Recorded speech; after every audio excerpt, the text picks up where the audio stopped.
మరి చుట్టుపక్కల వాళ్ళు వచ్చి ఏవేవో అన్నారు కదా మాటలు, అంటే ఎక్కువ అంటారా జస్ట్ ఓర్చుకోలేక వచ్చే మాటలా?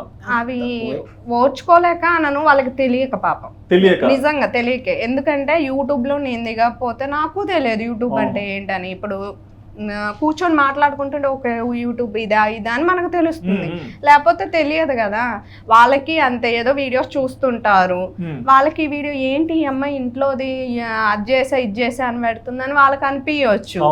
ఏంటంటే ఎప్పుడు మనం చేసే వంటలే కదా ఏం చేసే మళ్ళీ ఇయే పెడుతుంది ఏంటనే ఆలోచన.